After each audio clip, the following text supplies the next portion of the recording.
Well, let's talk about another project that came out, I think, of those same years, right? Which was your book, Women at Church. And, a tremendously important book. Still, it seems to me, it's reverberates, Yeah. and I think its impact is still felt. And reading your work in that book, the label that I would give to you is you're a faithful change agent. And it seems to me that that's not an easy category to negotiate in our church. And so I wonder if you could maybe talk a little bit about how did you manage to negotiate successfully the tensions between a top-down hierarchical organization, a male priesthood and government, and you're feeling that I had this expression that your insistence that the church is a flexible living organism. Mm-hmm. How did this all come together for you? Well, I think probably like you and Fiona, when you see the church functioning in such a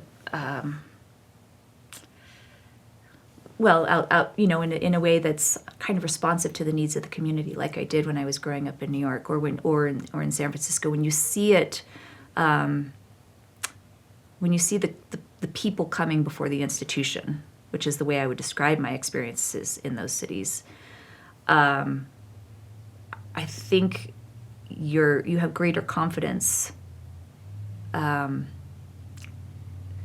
in the opportunity to challenge that institution. And I would describe it that way. I think the people always did come first in my experiences outside of Utah. And that's not to say that my experiences inside of Utah have been negative, but I think going back to what you were saying earlier about the church experience really being a family and being a haven and a respite for people who are living in areas where the membership is very dispersed, the people came first. And when they didn't, when the institution came first, there was trouble. People would leave, or they would get upset, or there would be some sort of I experienced this. There would be some sort of shared discord within the ward. And so I feel like I always just felt like I had permission to do that. I also, aside from my personal experiences, I had the opportunity to hear Clayton Christensen speak once about how institutional change happened in the church historically. And he's a very big proponent of bottom-up change, disruption, which is his famous business theory. And he challenged those of us in the audience to apply sort of that theory of disruption to the church.